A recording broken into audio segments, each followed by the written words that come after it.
1,00,000 మంది శివభక్తులతో కలిసి మహారుద్రాక్ష పూజలో పాల్గొనండి. వెంటనే కాల్ చేసి మీ పేరును నమోదు చేసుకోండి.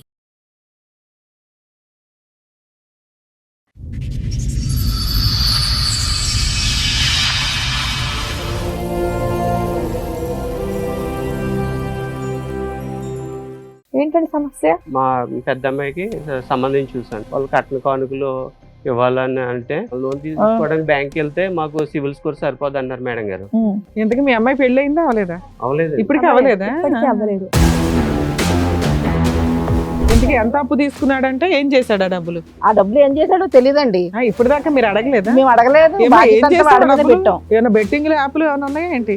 ఒక రోజు అనుకున్నా ఒకటేసారి కోటీశ్వరుడు అయిపోదాం అంటే అవ్వదు కదా, ఏదో బెట్టింగ్ ఆడి చేసిన దాంట్లో లాస్ అయింది. అది ఎంత అమౌంట్ తీసుకున్నారు మీరు? 30 లక్షలు. 30? ఆవిడ అమ్మా మందు, సిగరెట్, మళ్ళీ అమ్మాయిల దగ్గర పోడు అన్ని అలవాటైంది. ఆడపిల్లలు పెళ్లి చేస్తాడో మాకు బాధ్యతలు ఏమి ఉంచడో అన్ని ఆడే బాధ్యత అంతా తీసుకుంటాడు అన్నట్టే మేము ఆలోచించాము. ఆడ చివరికి మమ్మల్ని రోడ్డు మీద నిలబెట్టాడు మేడం. అయినా కానీ నీ వయసు ఏంట్రా, నీ ఆలోచన ఏంటి, అసలు ఎక్కడ పోతున్నావు నీ జీవితంలో? నువ్వు పుట్టి 20 సంవత్సరాలు అవ్వలేదు. ఎవరు లేరా మీ ఫ్యామిలీలో కాస్త 4 తోలు తీసేవాళ్ళు పిల్లాడికి? మీరిద్దరు చెప్తుంటే ఇనేలాగా లేడా అబ్బాయి? ఎంత కొవ్వా? మీ జీవితకాలం సంపాదన తీసుకెళ్ళి నువ్వు గేమ్ ఆడావా? ఇంత క్రిమినల్ మెంటాలిటీతో ఎక్కడ నిన్ను ఎక్స్క్యూజ్ చేయాలి? ఎలా బతుకుతావు చెప్పు? ఇప్పుడు ఏ ఫ్రెండ్స్ ఎన్ని రోజులు చూస్తారు నిన్ను? నీ బాధ్యత నీకు తెలియదా? నీ జీవితం నీకు తెలియదా? చెప్పు. అప్పుడు తెలియలే మేడం. ఇప్పుడు ఎలా తెలిసింది సడన్ గా? వాళ్ళు సూసైడ్ చేసుకుంటే తెలిసేదా? ఇంకోసారి ప్లీజ్. కుటుంబాన్ని అంతా లోటు పడేసేసి ఇప్పుడు మేము చేస్తాం.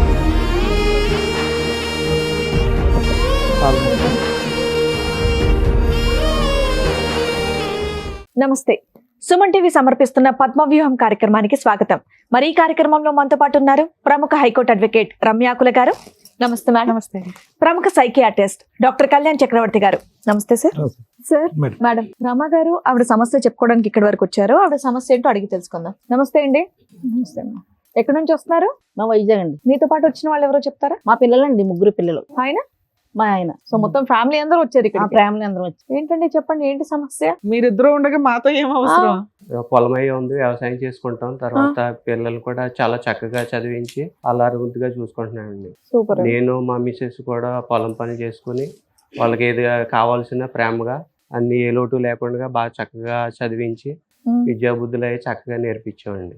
నేర్పించిన తర్వాత ఇంకా వాళ్ళకి పెళ్లిడికి వచ్చారు. చదువులన్నీ అయిపోయిన తర్వాత ఇంకా నెక్స్ట్ బాధ్యత మా బాబుతోటి, అరే సిస్టర్స్ పెళ్ళిళ్ళు చేద్దారా, పెళ్ళిళ్ళకి వచ్చేసారు కదా, అందులోకి మనకి మా తెలిసిన బంధువు ఒకరండి సంబంధాలు తీసుకొచ్చారు పాపలకి. ఇద్దరు అమ్మాయిలకినా ఒక అమ్మాయికి తెచ్చారా? అదే పెద్ద అమ్మాయి తీసుకొచ్చారండి. మీరు పెద్దమ్మ, మీరు చిన్న, ఇతను 3, ఇతను ఆఖరు. రైట్. సరే ఇలాగా సిస్టర్కి సంబంధం వచ్చిందని మా బాబుతో చెప్తే, ఎందుకంటే నా బాబు కూడా నాకు చాలా చేదోడు వాదోడుగా కుటుంబ ఫ్యామిలీ విషయాల్లో కూడా నాకన్నా ఎక్కువగా ఎదరికి తీసుకెళ్తూ ఉన్నాడు. చూసి తెలుస్తుందండి మీ ఫ్యామిలీ. ఇప్పటి వరకు అత్త కోడళ్ళు వచ్చారు, లవర్లు వచ్చారు, మొగుడు పిల్లలు విడిపోవడానికి వచ్చారు, కానీ ఒకే ఇంట్లో ఉండేటటువంటి ఒక ఫ్యామిలీ అంతా రావడం ఇదే ఫస్ట్ టైం అనుకుంటా. అవునండి. కొడుకుగానే కాకుండా తిన్న కూడా నాకు ఒక మా కుటుంబానికి ఒక తండ్రి లాగా బాధ్యతలు కూడా తీసుకుని. ఏంటి ఇప్పుడు చెప్పడానికి వచ్చారా ఇక్కడికి? అండి మీ గొప్పలు చెప్పడానికి వచ్చారా? నెగిటివ్స్ ఏంటో చెప్పండి. ఇట్లా ఎదరికి వెళ్తుంటే తర్వాత సంబంధాలు ఆమెకి ఒక రోజు వెళ్ళి మా పెద్ద అమ్మాయికి సంబంధం చూసిన తర్వాత వాళ్ళు కట్న కానుకలు ఇవ్వాలని అంటే నేను అన్నాను మా బాబుతోటి, మా మిసెస్ తోటి, మన పొలం ఉన్నది కదా, పొలం ఆమెకు వచ్చే భాగంతో మనం పెళ్లి చేసేద్దారని అనుకున్నామండి. అనుకుంటే అప్పుడు మా బాబు అన్నాడు, పెళ్లి చేసి కట్నానికి మన భూమి ఇవ్వటం ఎందుకు డాడీ, నేను అదే మనం లోన్ పెట్టుకుని ఆ భూమి మీద తీసుకుంటే తర్వాత నాకు జాబ్ వచ్చిన తర్వాత అది నేను ఆ లోన్ క్లియర్ చేసేస్తానంటే ఇంకా అంతకన్నా మహాభాగ్యం ఏంటని ఇంత ఆలోచన నాకు రాలేదని నేను చాలా ఆశ్చర్యపోయానండి మేడం గారు. తర్వాత Okay. ఈ మంచి సలహా ఇచ్చారు, చదువుకున్నాడు కదా. ఈ తర్వాత మా బంధువులు మా మిసెస్తో చెప్తే ఇది కూడా పర్లేదు కదండి, మన భూమి మన దగ్గర ఉంటుంది, చిన్నప్పటి నుంచి కష్టపడి పొలం అంటే ఒక రిలేషన్ కింద చూసుకున్నాము, ఒక భాగస్వామి సరే కింద. ఇప్పుడు ఏంటి దాని లోన్ తీసుకున్నారా? అది తీసుకోవడానికి మా బాబు అప్పుడు మనకు తెలియదు కదండి లోన్ విషయాలు అవన్నీ. బాబు అయ్యి, అది ఎలా పొలాలు తీసుకోవాలి కొనడం ఏంటి తెలీదు, అనేది లోన్లు బాబు తెలీదా? చెప్పాడండి. సరే మీ బాబు చెప్పాడు, మంచి ఆ. ఆలోచన. ఇంతకు లోన్ తీసుకున్నారా లేదా చెప్పండి fast లోన్ గా. వెళ్ళాం మేడం, లోన్ తీసుకోవడానికి బ్యాంక్ వెళ్తే మాకు సివిల్ స్కోర్ సరిపోదు అన్నారు మేడం గారు. తర్వాత మా బాబు కూడా సివిల్ స్కోర్ చూస్తేనే తనకి సరిపోద్దని అన్నారండి. అప్పుడు మా బాబు అన్నాడు, లేదు డాడీ, మా ఫ్రెండ్ ఉన్నారు, ఆ ఫ్రెండ్ని అతనికి సివిల్ స్కోర్ అయ్యి కరెక్ట్గానే ఉంటుందని తీసుకొచ్చారండి. చూస్తేనే అప్పుడు తనకి సివిల్ స్కోర్ అయిన బాగానే ఉందని చెప్పారండి. నాకు తెలియదు కదా, నేను బయటికి వెళ్ళలేదు. ఇంకేళ్ళలో బ్యాంక్ వెళ్ళి సివిల్ స్కోర్ అయి సరిపోయిందని అన్నారండి. అయితే సరే అయితేనండి, మా బాబు ఏమన్నాడంటే, డాడీ ఇప్పుడు తన పేరున లోన్ తీసుకోవాలి కాబట్టి మన పేపర్లన్నీ ఆ బాబుకి ట్రాన్స్ఫర్ చేసి రిజిస్ట్రేషన్ చేసి ఇవ్వాలి అన్నాడు. రిజిస్ట్రేషన్ చేస్తే ఆ అబ్బాయి లోన్ తీసి అప్పుడు అమౌంట్ ఇస్తాడు కదా అప్పు, తర్వాత అది నేను సో లోన్ కట్టుకుంటాను, ఆ తర్వాత ఇన్స్టాల్మెంట్ మీరు కడుతూ ఉంటారు, కడుతూ ఉంటాను. లోన్ క్లియర్ అయినాక మళ్ళీ రిజిస్ట్రేషన్ చేస్తాడు అని అనుకున్నారు. అంతలో పెళ్లి కూడా అయిపోద్దని అంటే నమ్మమండి. నమ్మి ఎవరు మా నమ్మారు? మిస్సెస్ మీ కూడా అబ్బాయినా వాళ్ళ ఫ్రెండేనా? ఈయన్నే నమ్మమండి. ఈయన్నే నమ్మం. ఒపీనియన్ మేము అంగీకరించి కుటుంబ పరంగా అందరం కూర్చొని ఓకే ఇది బాగుందని మేము మీ agree. సస్పెన్స్ పాడగాను ఆ బాంబు ఏదో కొన్ని కొన్ని తొందరగా ఎంత రాసి ఇచ్చారు? ఎకరమా, అర ఎకరమా, పావు ఉన్న ఎకరమా? దాంట్లో ఎకరం మేడం ఓకే. రాసిస్తే తర్వాత ఇంకా సివిల్ మరి వాళ్ళేమో పెళ్లి కొడుకోళ్ళేమో మాకు ఫోన్లు చేసి మరి ముహూర్తాలు పెట్టుకున్నారండి, ముహూర్తాలు అయిపోతున్నాయి. ఎప్పుడు తర్వాత సార్, ఎన్ని సంవత్సరాల క్రితం స్టోరీ ఇది? 2.5 సంవత్సరాల క్రితం 2.5 years. ఓకే. లోన్ తీసుకోవాలని వీళ్ళు వెళ్ళారని సివిల్ స్కోర్ అయిన పేపర్స్ మాత్రం రిజిస్ట్రేషన్ అయిపోయింది మేడం.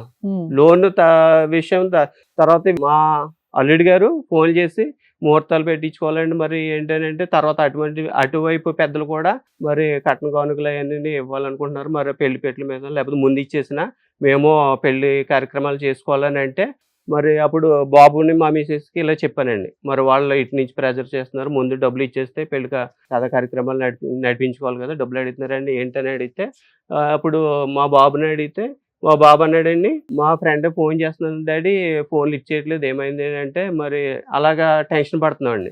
టెన్షన్ పడుతుంటే అప్పుడు మళ్ళీ మా బాబుని కంగారు పెట్టి, మరి ఏంటి ఇలాగా టైం అయిపోతుంది, అలా రోజులు చూసామండి, వారాల తర్వాత నెలలు అయిపోతున్నాయి. మాకేమో ఒక టైం పక్కనేమో ఈ పెళ్లి టెన్షన్, ఓ పక్కనేమో ఈ డబ్బులు రాలేదు ఏంటని అంటే, సరే మా బాబుని పిలిచి మా మిసెస్ నేను ఏంటి మరి పోలీస్ కంప్లైంట్ ఇద్దారా ఏంటనంటే, లేదు డాడీ నేను మా ఫ్రెండ్ మంచోడు, నువ్వు కంగారు పడవద్దు, కేసు పెడితే మళ్ళీ పోలీసులు పెడితే ఇంకో రకంగా ఉంటుంది, ఒకసారి ఎతిదారి నాకు కొంచెం టైం ఇవ్వండి అని అడిగితే మేము అప్పటికే నమ్ముతానే ఉన్నాం మేడం గారు. తెలీదా మీకు? ఎంతో క్లోజ్ గా ఉంటాడు కదా, మాకు తెలియదండి. మా ఇంట్లోనే మా నుండి ఉండేవాడు. వచ్చేవారు వీడితో పాటు కానీ ఆడు పెరిగాడు. పెరిగారు. ఓకే. అప్పుడు వాళ్ళ ఇల్లు తెలుస్తుంది కదా, వాళ్ళ అమ్మా నాన్న వాళ్ళంతా తెలుస్తారుగా మీకు. ఆహా. అలాగా తర్వాత ఫస్ట్ ఒప్పుకోలేదండి. మాకు కంగారు వస్తే మరి ఏంటి అది ఇది అని తర్వాత వాకప్ చేస్తే, తర్వాత అతనేమో నేను మీ అబ్బాయికి కొంత అమౌంట్ ఇచ్చాను, దాని బదులు ఇది రిజిస్ట్రేషన్ చేయించాడు నాకు నాతో అన్నాడా? రిజిస్ట్రేషన్ అయిపోయింది, ఈ విషయం చెప్పొద్దని మీతో చెప్పారు అని అన్నారు. వాళ్ళకి పని అవ్వడం డాక్యుమెంట్స్ important ఏమో మొత్తం కాబట్టి. ఆయన దగ్గర ఉండిపోయినాడు భూమి అంతానే. మరి అతనికి ఎలా లొంగాడు ఏంటో నేను అసలు నా కుటుంబంలో అసలు ఇంటి బాధ్యత అంతా వీడి మీద వీడి మీద పెట్టారండి. పెట్టేసామండి. ఈయన నమ్మేసి ఇంటి బాధ్యత అంతా వీడి మీద పెట్టారు ఆయన. వీడు చేసిన కనకార్యం ఇది. ఇంతకీ మీ అమ్మాయి పెళ్లి అయిందా అవలేదా? అవ్వలేదు మేడం. అవలేదు. ఇప్పటికీ అవలేదా? ఇప్పటికీ అవ్వలేదు. అసలు తీసుకుందాం అనే టైంకే ఇలా చేశాడు. ఇప్పటికి డబ్బులు రాలేదు, ఆస్తి రాలేదు. ఆస్తి పోయింది కదండి. అదండి మేము పోలీస్ స్టేషన్ కంప్లైంట్ ఇస్తే అప్పుడు అతను 2 రోజుల తర్వాత దొరికాడా? నెంబర్ లో పెట్టుకుని కొంచెం ప్రెజర్ పెట్టేటప్పటికి దొరికాడండి. దొరికితే పోలీసులు మమ్మల్ని రమ్మన్నారండి, మేము వెళ్ళాం. ఆ అబ్బాయి వచ్చాడండి.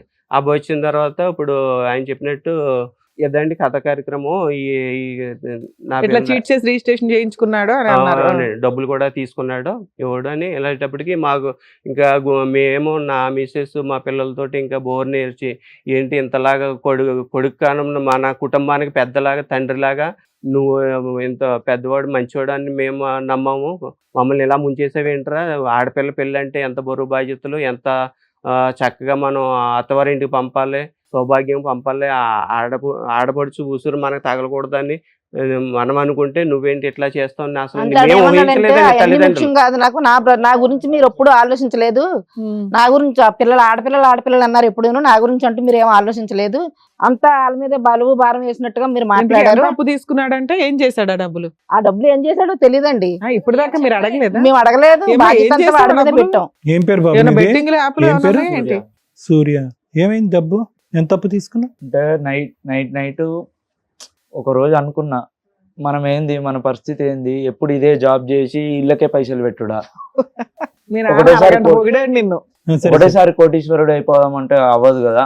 ఏదో బెట్టింగ్ ఆడి అది ఆడి ఇది ఆడి చేసిన, దాంట్లో లాస్ అయింది. సూపర్. మందు, సిగరెట్, మళ్ళా అమ్మాయిల దగ్గర పోడు, అన్ని అలవాటు అయినాయి. అన్ని బుద్ధిమంతుల్లో చెప్తున్నా లిస్ట్. అన్ని ముందు బుద్ధిమంతుడుగానే ఉండేవాడు, తర్వాత అలా తయారయ్యాడు. కాదు, ల్యాండ్ మీద లోన్ తీసుకున్నావా? ల్యాండ్ మీద లోన్ తీసుకున్న, ఫ్రెండ్ పేరు మీద. కాదు, ఎంత అమౌంట్ తీసుకున్నారు మీరు? 30 లక్షలు. 30? ఆవిడ 30 లక్షలు? మీ ఫ్రెండ్ తీసుకున్నాడా లోను, నువ్వు తీసుకున్నావా? ఫ్రెండ్ పేరు మీద తీసుకొని తీసుకొని బెట్టింగ్ ఆడి కట్టేసి మళ్ళా తీసుకొచ్చారా? తీసుకున్నది బెట్టింగ్ లా పోగు. అమ్మా, అక్కడ సిస్టర్ మీ అక్క పెళ్లి పణంగా పెట్టావు నువ్వు. వాళ్ళది మాకు సంబంధం ఏముంది మేడం? అరే నువ్వు ఇప్పుడు అదేగా మీ నాన్నకి చెప్పింది, నాన్న నేను నేను లోన్ చెప్పిన పెట్టి కానీ నేను నాన్న తీసుకొస్తా. నేను చూసుకోవాలి కదా మేడం. అది మనసులో నువ్వు పెట్టుకునే ఎక్కడ మేడం ఇదంతా చూసుకున్నావు? చేశాడు. అదేదైనా ఏదమ్మా? ప్రాపర్టీ ఏం అన్నా పెట్టుకుని? కొనలేదు కదా నువ్వు. వాళ్ళ విషయం నాకెందుకు, నా బతుకు నేను బతుకుతాను, నా గురించి ఎప్పుడు మా అమ్మ మా నాన్న ఆలోచించలేదు, నా బ్రతికే నేను బతకాలన్న మైండ్ వచ్చేసింది పోలీస్ అడిగి. స్టేషన్ గారు చెప్పాడండి, ఇప్పుడు వరకు ఆ మాటలే ఏం లేదు మా చిన్నప్పటి మీకు ఇప్పుడు నుంచి. తెలిసి ఎంతకాలం అయింది? పోలీస్ స్టేషన్కి వెళ్ళి ఎంతకాలం అయింది మీరు? ఒక వారం అయింది మేడం, వారం కిందటే మాకు తెలిసింది. ఇదంతా తెలిసింది ఇప్పుడు. ఇది 2 ఇంకా years నుంచి పట్టుకోవడం అవ్వలేదా? అంత డ్రామా అయ్యింది. అప్పటిదాకా నమ్మామండి, నాకేం చేయలే మేడం, వాళ్ళు నాకేం చేయలే. ఎలా పెరిగారు? వాళ్ళకి ఆడే అసలు పెరిగేశాడు. నువ్వు చేయటం అంటే ఏంటో మాకు ఇప్పుడు ఎక్స్ప్లెయిన్ చేస్తే మేము నేర్చుకుంటాం. అసలు తల్లిదండ్రులు నీకు నా చేయటం friends అంటే ఏంటి? అందరూ బాగా ఫ్రెండ్స్ సంపాదిస్తారు పెట్టారా మేడం. నీకు? సంపాదిస్తారా? నీ ఫ్రెండ్స్ పెట్టారా? మేమేమో డిగ్రీ చదివి అదే జాబ్ అదే 20,000కి మరి బాగా ఏమయ్యా? చదువుకోవాల్సిందయ్యా, నేను ఇక్కడ చదివించాడు కదా మీ నాన్న. మా నాన్నగారు ముగ్గురిని ఒకేసారి తనంత వ్యవసాయం చేసిన అంత కష్టపడినా కూడా ఎవరికి ఎక్కడ ఏ లోటు చేయకుండా ముగ్గురికి డిగ్రీ చదివిపించారు మళ్ళీ మేడం. ఏమన్నా ఏమ్మా, అంటే డిగ్రీ అన్నా అయ్యిందా వాళ్ళకి నీకు? రూపాయి పెన్సిల్ పెట్టినా మీకు 5 రూపాయల పెన్సిల్ పెట్టినా అని చెప్పి అంటారు. మరి మాకన్నా మిమ్మల్నే కదా చూసుకున్నాం. మగపిల్లడు కదా, మమ్మల్ని ఏదో ఎత్తేస్తామని నీకే ఎక్కువ పెట్టాం రా. మరి నిజంగా వాళ్ళ మీద ఉన్న కసి కోపంతో చేసావా, లేదంటే బెట్టింగ్ ద్వారా తొందరగా రిచ్ అయిపోయి వీళ్ళందరికీ ఏదైనా గిఫ్ట్ ఇవ్వాలి అనేటటువంటి ఉద్దేశంతో చేసావా? అట్లా అనుకున్నా సార్, సేమ్ సెకండ్ పాయింట్ అన్నారు. అయ్యి, ఇప్పుడు అట్లా దాకా నా అనుకున్నా. స్వార్థం కానీ అన్నావు, వెంటనే ప్లేట్ ఫిరాయిస్తున్నా. నాకు మైండ్ లో ఒక పురుగు మిసిలినట్టు అయింది. ఏది అప్పుడు చేయాలనిపిస్తే అది చేస్తావు, ఏం అంతేనా? చేస్తావా? ఇప్పుడు మమ్మల్ని అందరూ అప్పుడు ముంచేస్తావా? మందు తగ్గదు, తాగి చావనా? సిగరెట్ చావాలన్నా? తాగి ఆ అలవాటు ఉండి అట్లా సరే, అయిపోయి రిచ్ అసలు మీ నాన్న గసరుకోవడం పోతున్నాడు నిన్ను. 90% మంది ఆన్లైన్ బెట్టింగ్ ఆడేటటువంటి వాళ్ళు రోజుకి నా దగ్గర ఒక 20-30 మంది వస్తారు. ఈ ఆన్లైన్ బెట్టింగ్ వాళ్ళే 50,000 నుంచి 50 కోట్ల వరకు పోగొట్టుకున్న వాళ్ళు వస్తారు. అందరూ ఆలోచనలో ఒక మంచి ఆలోచన ఉంటుంది, అది ఫైనల్గా వాళ్ళు కొంప కొల్లేరు చేస్తుంది, అది వేరే విషయం. ఏంటి ఆలోచన? అప్పులు తీసేయాలి, పేదరికంలో బయటపడాలి, దెబ్బకి రిచ్ అయిపోవాలి, ఫ్యామిలీని సుఖపెట్టాలి, ఎక్కడ ఓడిపోయాం అక్కడ గెలాలని. కానీ నీ దాంట్లో ఆ యాంగిల్ కనిపించట్లేదేంటి? వాళ్ళ నీ దాంట్లో చూసుకుంటారు కదా. నీ దాంట్లో సిస్టర్స్ కి ఇచ్చేటటువంటి సుఖం వాళ్ళకి ఎక్కువ పనిచేస్తున్నాడు మా నాన్న, కాబట్టి ఇది ముందస్తునే నేను తాకట్టు పెట్టి అప్పు చేయాలని చెప్పి స్వార్థం కనిపిస్తుంది ఏంటి? అదే సార్ ఆడు చేసింది అదే. నాకు ఉండాలి కదా సార్. కాదు నాన్న, నీకంటే వాళ్ళకి వాళ్ళిద్దరికంటే కూడా అనిపించేస్తే నిన్నే బాగా నేనేం చూసుకున్నారంట చేసుకోవాలి కదా. ఎవరి వాట వాళ్ళది కదమ్మా, మొత్తం నీకే కావాలనుకోవడం కూడా తప్పు కదా. అయినా కానీ నీ వయసు ఏంట్రా, నీ ఆలోచన ఏంటి, అసలు ఎక్కడ పోతున్నావు నీ జీవితంలో? నువ్వు పుట్టి 20 సంవత్సరాలు అవ్వలేదు. ఎవరు లేరా మీ ఫ్యామిలీలో కాస్త 4 తోలు తీసేవాళ్ళు పిల్లాడికి? మీరిద్దరు చెప్తుంటే ఇనేలాగా లేడు అబ్బాయి, అలవాటు అయిపోయింది నరాల్లో అంతే, బెట్టింగ్. చిన్నప్పటి నుంచి అలాగే నమ్మించి ద్రోహం చేశాడండి వీడు. అరే ఫ్రెండ్స్ 1 వీక్ తోటి దాకా మీ జట్టు అబ్బాయిని మీరు పట్టి కనిపెట్టలేకపోయారంటే పాడైపోతాడని తెలియదు మేడం గారు.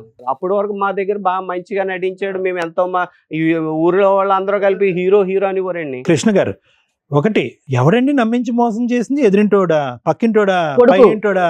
ఎలా కొడుకు మోసం చేస్తాడండి? కొడుకే చేశాడు. ఇప్పుడు మీరు ఇచ్చినటువంటి తూకం అది, మీ అబ్బాయికి వయసుకు తగ్గ వెయిటేజ్ ఇవ్వండి అని మేము ఎందుకంటాం? వయసుకు తగ్గ వెయిటేజ్ చేయండి. ఏమండి, దేవుడండి, రాముడండి, భీముడండి, తండ్రి తర్వాత తండ్రి అండి, ఎలివేట్ చేసేసారు. ఎలివేట్ చేసేసి అతను భుజస్కంధాల మీద, అరే నీకు మించినోడు ఎవడు లేడు, నువ్వే అప్పు తేవాలి, నువ్వే తాకట్టు పెట్టాలి, అన్ని నువ్వే అంటే అలాగే కనుక అనుకున్నాం మేడం. అలాగే వాళ్ళు ఎందుకు? చేసేది మంచి వరకు మనకు తెలియదు మేడం. ఆడపిల్లలు పెళ్లి చేస్తాడు, మాకు బాధ్యతలు ఏమి ఉంచడు, అన్ని ఆడే బాధ్యత అంతా తీసుకుంటాడు అన్నట్టే మేము ఆలోచించాము. ఆడు చివరికి మమ్మల్ని రోడ్డు మీద నిలబెట్టాడు కాదు మేడం. నాన్న, ఇప్పుడు మీ నాన్నగారు ఇందాక మాట్లాడింది ఏంటి, ఎవరి వాటా వాళ్ళకని. ఆ అమ్మాయి వాటా కదా పెళ్లికి అమ్ముదాం అనుకున్నది. అనుకున్నా మేడం, ఆ, కానీ అది కూడా నువ్వే అవ్వలేదు. కొట్టేయాలనుకున్నావా? ఉమ్. టూ మచ్ గా సరే అనిపించట్లా? ఇంతేనా, ఇంకేమైనా ఉందా? ఇక్కడికి ఎందుకు ఎందుకు వచ్చారు? వచ్చారు?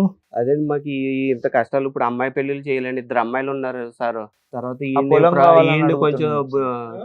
ఈ ఆ పొలం చేసిన- కావాలా లేకుంటే అమ్మాయిల పెళ్లి పొలం నీ చేయాలా? పేరున పొలం ఉందా? లేదా? లేదు, లేదు ఆ మేడం, betting లో మొత్తం పోయిందని ఇంకా. చెప్పి అంటున్నా. సరే ఇంకా మొత్తం మిగతా ఏదో ఉంది కదా, ఇంకే- దాంతో ఆ పిల్ల పెళ్లి చేయిపోయారా? ఎంత ఉంది లేదండి, కృష్ణ మేము గారు? కౌలు చేసి సొంతది అయితే ఎకరం మేడం. అది ఉన్నది ఉన్న ఎకరమే మొత్తం ఓకే. పేపర్లు ఇచ్చేసి అన్నాం కదా మేడం గారు. ఉన్నది ఒక ఎకరం, పేపర్లు మిగతాది మీరు కౌలు చేస్తూ పట్టిపోయాడు, ఉండేవాళ్ళ. పేపర్లు పట్టిపోయి తన ఇలా చేశాడండి.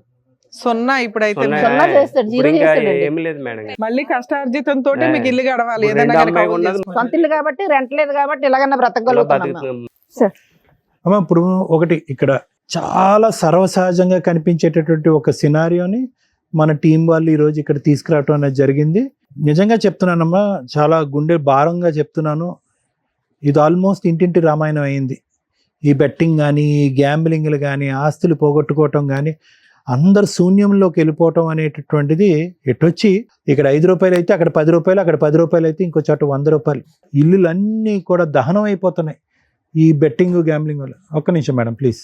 సో ఏం చేయాలి అనేటటువంటి దాని గురించి ఆలోచిద్దాం అమ్మ. ఇప్పుడు what we can do, let us plan that. ఇప్పుడు అయిపోయిన దాని గురించి ఇప్పుడు మనం కూర్చొని ఆలోచించవలసినటువంటి అవసరం లేదు. ఇందాక నేను ఒక పాయింట్ చెప్పాను. ఏంటి ఆ పాయింట్ అంటే కనుక, ఎందుకు ఈ అబ్బాయి 20-21 సంవత్సరాలు డిగ్రీ ఈ మధ్యకాలంలోనే కంప్లీట్ అయింది. అసలు ఆ అబ్బాయికి అసలు ఆలోచన ఎలా వచ్చింది? అప్పటి వరకు తెలియనటువంటి అబ్బాయిలో ఒక కొత్త రంగు కనిపించిందండి, ఒక కొత్త వ్యవహారం కలిగిందండి, కన్నింగ్ యాటిట్యూడ్ అని చెప్పి ఏదైతే కనుక 1 సంవత్సరం క్రితం ఎప్పుడో what ever the time range, ఆ టైం రేంజ్లో మీరు కొనయాడినటువంటి ఒక వ్యక్తిని ఈరోజు దుర్మార్గుడు, దుష్టుడు, పాపాత్ముడు అని అంటున్నారు. కానీ ఆ ఆలోచన రావటానికి కారణం ఏంటి? ఇందాక నేను చెప్పినట్టుగా ఏంటంటే, ఆ అబ్బాయికి ఎంత వయస్సో అంత బాధ్యతను ఇవ్వటం అనేటటువంటి తల్లిదండ్రులు అందరూ ఇంపార్టెంట్. చాలా కుటుంబాలు ఉన్నాయమ్మా. ఏదో వాడు తెలివితేటలుగా 4 మాటలు అంటాడు, ఎక్కడెక్కడో ఏదో కొత్త ఐడియా చెప్తాడు, కొత్త ప్లాన్ చెప్తాడు అనేటప్పటికీ వీడికేంటి వయసు మించినటువంటి తెలివితేటలు ఉన్నాయి, వీడు ఎంతో గొప్పగా ఆలోచిస్తున్నాడు అని చెప్పి ఆ తండ్రి, ఆ తల్లి, ఆ కూతుర్ల చేతుల్లో ఉండేటటువంటి బరువు బాధ్యతలు, వాళ్ళు వాడవలసినటువంటి తెలివితేటలు అన్నీ కూడా తాకట్టు పెట్టి ఆ అబ్బాయి చేతిలో పెడతారు. ఏది ఐడియా చెప్పినా, ఏ సలహా ఇచ్చినా వాడే ఇవ్వాలి, ఏ ఐడియా చెప్పినా అతనే ఇవ్వాలి, ఏ మాట ఏ ఏ ఏ ఏ ఏ ఇంట్లో కొన్ని ఇళ్లలో ఆడపిల్లలకు సంబంధించినటువంటి సంబంధాలు కూడా డిసైడ్ చేసేటటువంటి కొడుకులు ఉన్నారు. అంటే చెయ్యొచ్చు, కాదనట్లే, కానీ ఎంత వయసు, ఎంత అనుభవం, ఎంత ఆలోచన వచ్చిన తర్వాత అవి చేయాలి అనేటటువంటిది ఒక ముఖ్యమైనటువంటి అంశం. ఎంత వయసు అబ్బాయికి? 20 years. ఆ అబ్బాయి ఆల్రెడీ మీ ఇంట్లోనే పెరిగినటువంటి ఒక అబ్బాయి యొక్క సిబిల్ స్కోర్ బాగుంది అని చెప్పి అతను డిసైడ్ చేసేది అతనే, తాకట్టు పెట్టించేది అతనే, అప్పు తెమ్మంది అతనే. మనం ఏమీ వేరే బోర్డ్స్ చూడలేదు, ఏం లేదు. అంత గుడ్డి నమ్మకం ఉండకూడదమ్మా. కొడుకే కదా అని నమ్మామండి. కొడుకు కరెక్టేనమ్మా, కానీ కొడుకున్న అనుభవం ఏంటి, ఆలోచన ఏంటి, వ్యక్తిత్వం ఏంటి అన్నది కూడా అదే ఆలోచించాలి. మేము కొడుకు చేసిన తప్పు. కొడుకు అంటే ప్రేమ ఉండొచ్చు, కాదనట్లేదు, చదువుకున్నాడండి, కాదనట్లేదు, కానీ వయస్సు, ఆ అబ్బాయిలో ఉండేటటువంటి ఆ అడ్వెంచరస్ యాటిట్యూడ్, ఆ హార్మోన్స్ ఎక్కడ పోతాయి? తక్కువ సమయంలో అందులో ఎక్కేయాలి, తక్కువ సమయంలో ఎక్కడికో వెళ్ళిపోవాలి అనేటటువంటి ఆ ఉరుకులాట సహజ సిద్ధంగా ఆ వయసులో ఉండేటటువంటి దానికే ఆ అబ్బాయి ఉంది. ఆ అబ్బాయిని ఎవరో వచ్చి బ్రెయిన్ వాష్ చేశారు. అరే చూసుకోరా, మీకు ఇంత ఆస్తుంది, ఇప్పుడు అనుభవించిపోతే కనుక వాళ్ళు కూడా చరి సమానంగా వాళ్ళు పట్టుకెళ్ళిపోతారు, తనుకుని వెళ్ళిపోతారు ఆడపిల్లలు, కట్నాలు కానుకలు అని చెప్పి ఎవరో చోట ఇందాక అన్నాడు చూడండి, ఒక పురుగు తుంచేసింది బ్రెయిన్లో అని చెప్పి ఆ పురుగు ఎవరో నాటారు. ఆ వయసు అలాంటిది, ఆ ఆలోచన అలాంటిది. కాబట్టి మనం ఏంటంటే ఎంత తెలివిగా మాట్లాడినా, ఎంత ఆలోచనతో మాట్లాడినా ఒక భయంతో మనం ఉండాలి, ఒక ఆలోచనతో ఉండాలి, ఒక పర్యవేక్షణలో ఉండాలి. ఇది నెంబర్ 1. నెంబర్ 2, ఓకే జరిగిపోయింది, ఎందుకు జరిగింది? సూర్య, ఇప్పటికి కూడా నువ్వు ఇక్కడికి వచ్చి కూర్చుని అలా మాట్లాడటం అనేటటువంటిది కరెక్ట్ కాదు నాన్న. ఈరోజు చేతులు కాలిపోయినాయి, మొత్తం అంతా కూడా ఇల్లంతా కూడా శూన్యం అయిపోయింది. మీకేం 10 ఎకరాలు ఉంటే 1 ఎకరం పోలేదు. ఇందాక నేను అన్నాను కదా, 50,000 నుంచి 50 కోట్ల వరకు బెట్టింగ్ గ్యాంబ్లింగ్లో పోగొట్టుకుని, నీవు పోగొట్టుకుంది 30 లక్షలు, తాగుడికి సిగరెట్లకి 30 లక్షలు అయిపోద్దని నేను అనుకోలేదు. వేసావు పందెం మీద పందెం వేసావు, ఎక్కడ పోగొట్టుకోవాలో అక్కడ సంపాదించాలనుకున్నావు. సర్వసహజమైనటువంటి ఆలోచన శైలి. ఈ బెట్టింగ్ గ్యాంబ్లింగ్లో ఉండేటటువంటిది ఏంటంటే చాలా చక్కగా ఉంటారు, ఎంతో ముద్దుగా ఉంటారు, ఎంతో తెలివైనటువంటి పిల్లలు. అప్పుడు వరకు ఎటువంటి వ్యసనం లేదు, ఎటువంటి ఆలోచన లేదు. ఆ ఊబిలోకి వెళ్తారు, చిక్కుకుపోతారు, మళ్ళీ బయటకు రాలేరు. ఎందుకు చిక్కుకుపోతారంటే తెలుసా, మళ్ళీ ఆ కుటుంబాన్ని ఏ స్థాయిలో అయితే పడిపోయిందో ఆ స్థాయికి తీసుకెళ్లాలనేటటువంటి పరితపంతో మళ్ళీ అందులోనే బెట్టింగ్ చేస్తారు. వాళ్ళు అనుకుంటారు ఎక్కడైతే ఓడిపోయినా అక్కడే గెలవాలనుకుంటారు. మనకు వచ్చినటువంటి విద్య అదొక్కటే అని అనుకుంటారు. పోగొట్టుకున్న డబ్బులు సంపాదించాలంటే ఇల్లు కాజేయలేం, ఇంకోటి చేయలేం, సంపాదించాలనుకుంటారు. కానీ పోతూనే ఉంటది. ఇతను 30 లక్షలు అలాగే పోయింది. కానీ ఇప్పుడు ఇక్కడికి వచ్చి కూర్చున్న తర్వాత సార్ పోయింది సార్, అవివేకం అమాయకత్వం నాకు తెలియలేదు, నాకు బుద్ధి గడ్డి తిన్నాను, ఈ అలవాటు మానుకోవాలనుకుంటున్నాను, నా వ్యక్తిత్వాన్ని మార్చుకోవాలనుకుంటున్నాను, ఈ కుటుంబంలో మళ్ళీ అందరూ ప్రేమించేటటువంటి ఒక వ్యక్తిగా మారాలి అనుకుంటున్నానని చెప్తాం అనుకున్నాను. సూర్య, ఇక్కడికి వచ్చి తప్పే ఉందండి, వాళ్ళకి ఎలా వెళ్ళిపోతుందండి, ఎలాగా? ఇది తగలెట్టింది ఎవరు? నువ్వు కాదా? ఎంత మంచి కుర్రాడివి, ఏంటి జీవితాన్ని ఇలా చేసుకున్నావు? పోయింది ఎలాగా పోయిందమ్మా, నేను దాని గురించి మాట్లాడలేను. అవి రావు. చాలా మంది వస్తారు నా దగ్గరికి వస్తారు, సార్ సైబర్ క్రైమ్ లో కేసు వేయాలా, వాళ్ళు మోసం చేశారు, ఈ యాప్ వాళ్ళు మోసం చేశారు, అవి అంటారు. అవి రావటం మళ్ళీ రాబట్టుకోవటం అనేటటువంటిది ఇంపాసిబుల్. పోయింది. అలవాటు మారుతుందా, మళ్ళీ మీ అబ్బాయిని ట్రాక్ లో తెచ్చుకోగలరా లేదా అనేటటువంటి సంబంధం ఎంతవరకు నిలుస్తుంది, పెళ్ళి అవుతుందా లేదంటే అది భగవంతుడు రాతం, అది మనం చెప్పలేం. ఎందుకంటే కనుక ఈరోజు ఇంత నష్టం జరిగింది కాబట్టి ఈరోజు వ్యసనం నుంచి సూర్య బారిన పడకుండా బయటపడ్డాడు అని అనుకోవటానికి కూడా లేదు. ఎందుకంటే ఆ వ్యసనం అలాంటిది. ఇక్కడ సూర్య తప్పు ఉంది అని నేను అనట్లే, ఆ వ్యసనం అలాంటిది. మరి ఇంకొక ఛాన్స్, ఇది ఒక్కసారి ట్రై చేయి అయిపోద్దని చెప్పి అది ఆ పవర్ లాగుతుంది. దానికి కావాల్సింది ఏంటి లేదు, అతని చేతుల్లో మళ్ళీ పైస కనిపించాలి. ఆ పైకం కనిపిస్తే కనుక మళ్ళీ అది బ్రెయిన్కి ఎక్కుతుంది, మళ్ళీ ఆడతారు. సూర్యలో నా వంతు ప్రయత్నంగా నేనేం చెప్తున్నానంటే కనుక ఎంతోమంది ట్రీట్ చేసినటువంటి అనుభవంతో ఈ అబ్బాయి ఆలోచన శైలికి వ్యక్తిత్వానికి మార్చేటటువంటి పూచీకర్త నేను తీసుకుంటాను. మళ్ళీ ఫ్యూచర్లో ఆ దారిని పోకుండా దానికి సంబంధించినటువంటి కౌన్సిలింగ్ మీరు ఉండేటటువంటి ఏరియాలో అన్నా మనం ఏర్పాటు చేద్దాం, లేదంటే నా దగ్గర అన్నా ఏర్పాటు చేద్దాం. ఈ వ్యసనం బారిన పడకుండా ఒక ఆలోచన శైలి మార్చడానికి ట్రీట్మెంట్ ఏమన్నా అవసరం అవుతే, మెడికల్గా ట్రీట్మెంట్ అయితే కనుక అది కూడా మనం చేద్దాం. అంతవరకు నాది. కానీ పోయినటువంటి ఆస్తి తిరిగి తీసుకురాలేము అనేటటువంటి సానుభూతి నాకు మీ అందరి వైపు ఉంది. అంటే పెళ్లిపేటల మీద కూర్చోవలసినటువంటి ఆడపిల్లి ఈరోజు తలదించుకుని కూర్చునే పరిస్థితి ఏర్పడిందని, దానికి మనం ఏమీ చేయలేం. ఉన్నటువంటి ఒక కొడుకు బాగుపడాలని భగవంతుడి నమ్మకంతో దండం పెట్టుకుందాం. దానికి కావాల్సినటువంటి సహాయ సహకారాలు నా తరపు నుంచి ఏమన్నా కావాలంటే అది తప్పకుండా నేను చేస్తాను. Thank you madam. ఈ కేసులో మనకు కావాల్సింది కౌన్సిలింగే. ఎందుకంటే పిల్లాడికి ఎవరు కౌన్సిలింగ్ ఇవ్వాలి, ఎందుకు ఇవ్వాలి? నిజంగా థ్యాంక్స్ అండి. ఇక్కడ దాకా వచ్చి మీరు ఎక్కడికి వెళ్ళాలి అనేది మీకు అర్థం కాలే. ఎందుకంటే ఇది చాలా సెన్సిటివ్ పాయింట్.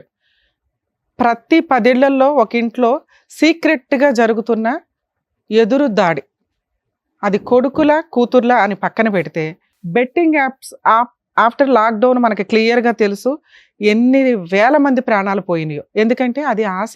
ఈరోజు ఒక పిల్లాడు ఇక్కడ కూర్చొని మాట్లాడుతున్నది అంత చిన్న వయసులో ఆశ, ఫాస్ట్గా సెటిల్ అయిపోవాలి, ఎక్కడి నుంచన్నా డబ్బు రాని. దొంగతనాల యాప్ల ద్వారా డౌన్లోడ్ వీళ్ళకి ఏదో ఎకరం ఆస్తుంది కాబట్టి అతను అమ్మేశాడు, కానీ రూల్ ప్రకారం వాళ్ళు చేసిన పనులు యాప్ల్లో ఉత్తినే అప్పులు ఇచ్చారు. ఆ మధ్య ఇప్పుడు కూడా ఇస్తున్నారు. ఊరికే వస్తున్నాయి కదా అని తీసుకుంటే ఇళ్ల మీదకి దౌర్జన్యాలకు వస్తారు. డబ్బు ఊరికే రాదు, యాప్లతోనో బెట్టింగ్ యాప్లతోటో గేములు ఆడితేనో రావు. మన తెలుగు రాష్ట్రాల్లో పేకాట, లాటరీ ఇవన్నీ ఎందుకు తీసేశారో తెలుసా? కొన్ని లక్షల జీవితాలు సర్వనాశనం అయిపోయినాయి.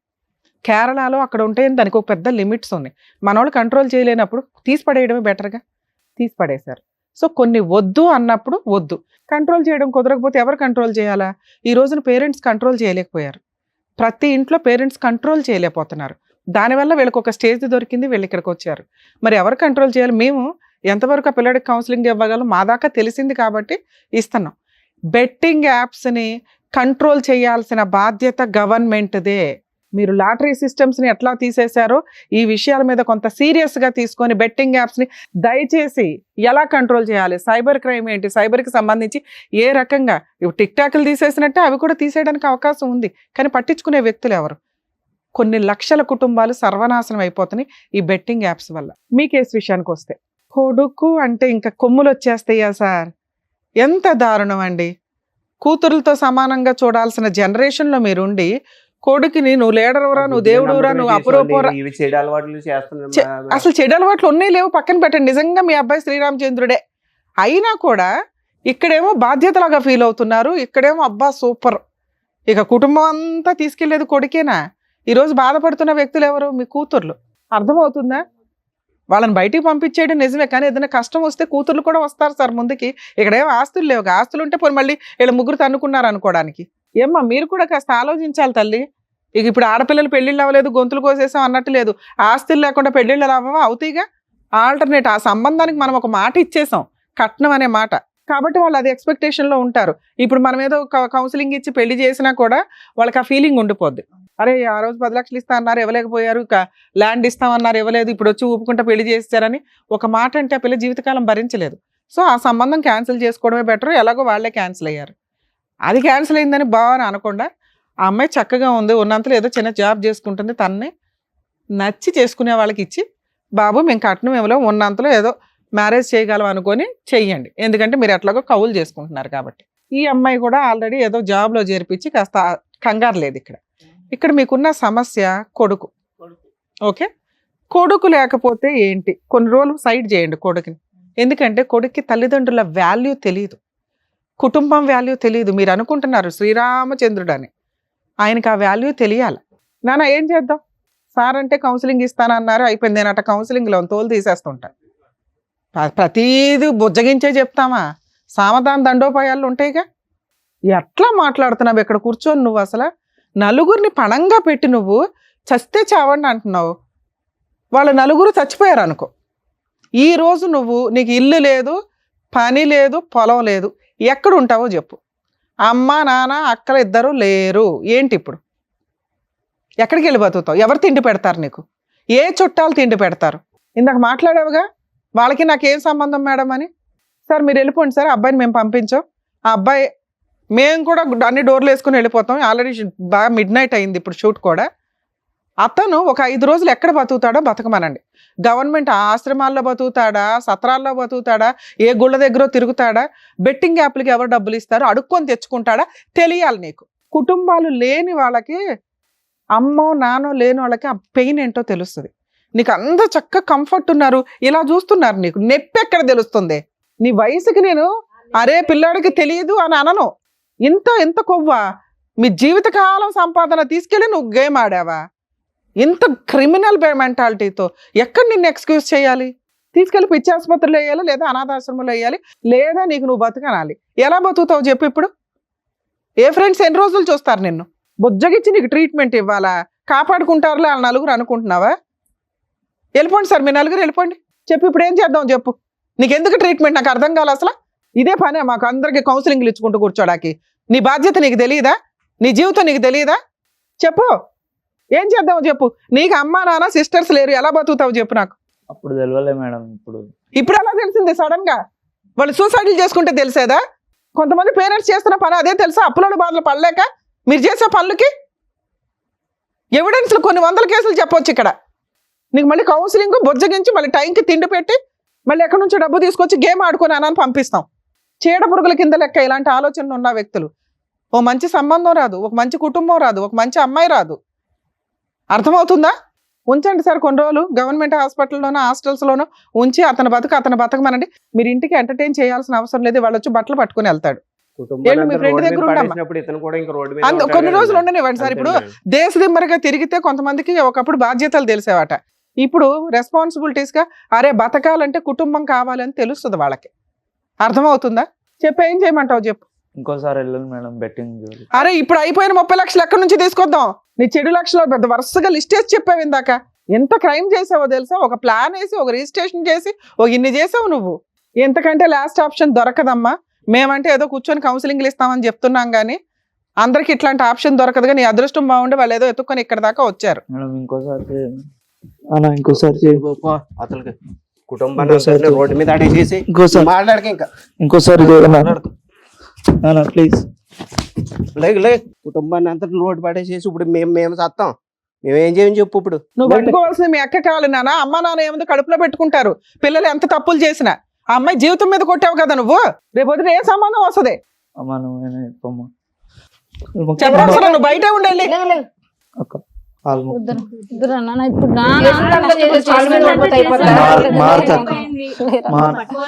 కూర్చోమ్మా నాన్న. ఇక్కడికిక్కడ ఏదో ప్రాబ్లం సాల్వ్ అయింది అనుకో. మాకు నువ్వు ప్రాపర్గా మారకపోతే మా టీం ఎప్పుడు అందుబాటులోనే ఉంటుంది.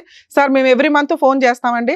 ఆ అబ్బాయి ఎలా బిహేవ్ చేస్తున్నాడు, తాగుళ్ళు సిగరెట్ ఇట్లా ఉన్నాయా లేదా, ఇప్పుడు నుంచి ఒక కన్నేసి ఉంచండి. కౌన్సిలింగ్ అవసరమైన ఇందాక సార్ చెప్పారు కదా, కౌన్సిలింగ్ కూడా పంపిద్దరు. కానీ మేమేం వదలం, 1 year ఫాలోఅప్ లో ఉంటాం నీ విషయంలో మాత్రం. Thank you madam. ఓకేనండి, జాగ్రత్త. నమస్కారం అమ్మా, జాగ్రత్త, వెళ్ళండి.